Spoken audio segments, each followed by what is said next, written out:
Python programming language has multiple data types and data structures that you can use to store and manipulate data efficiently. In this video, we will discuss the Python data structure dictionary, also called dict. Hey everyone, welcome back. In today's video, we are diving into one of the most powerful and versatile data structures in Python, the dict or dictionary. If you've ever worked with key-value pairs like usernames and emails, or product names and prices, you've been using dictionaries. Let's see how they work and why they're so useful. A dict in Python is a collection of key-value pairs.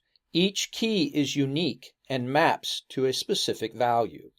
You define a dictionary using curly braces, with a colon separating each key and value, and a comma separating each pair.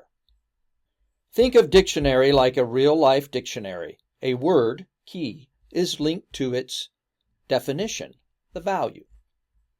Dictionaries are built on hash tables, which means keys must be immutable types, like strings, numbers, or tuples, and they must be unique. Values can be anything: strings, numbers, lists, even other dictionaries. Lookup and update operations are very fast, regardless of size. Because of this, dictionaries are ideal for efficiently retrieving data by name, ID, or other key values. You'll use dictionaries when you want to associate values with keys, like a name with a phone number. When you're working with structured data, when you want to store settings, configurations, or records, or when you're processing JSON or other nested data formats. Dictionaries are your go-to for mapping one thing to another. Here are some important things to know about dict. Dictionaries are unordered before Python 3.7 and insertion ordered starting in 3.7+. Keys must be unique and immutable: strings, numbers, or tuples. Dictionaries are mutable. You can add, update, and delete key value pairs. You can nest dictionaries to represent complex data. The dict data structure has lots of helpful methods like get, keys, values, items, and update. Let's go hands-on with some examples. It's easy to create a dictionary using curly braces. Here we have a dictionary with 3 keys: username, email, and active, with their associated values. Notice how the comma is used to separate entries, and the colon is used to separate keys from their associated values. You can access values by calling the dictionary and listing a key within square brackets. Here we access the values for the keys email and age. Dictionary values are mutable. You can assign new values to existing keys or add a new key value pair.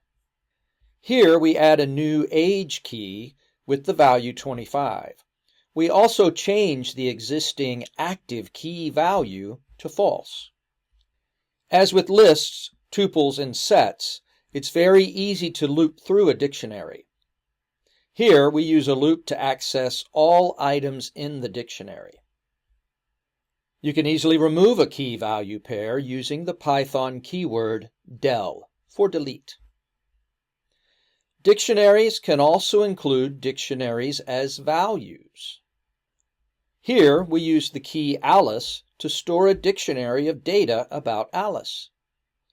Similarly, we store a dictionary about Bob with the key Bob. As you can see, dictionaries give you a clean and flexible way to organize and access data. And that's a wrap on the Python dict data structure. Whether you're storing user profiles, tracking scores, or organizing structured data, dictionaries are one of the most powerful tools in Python's toolbox.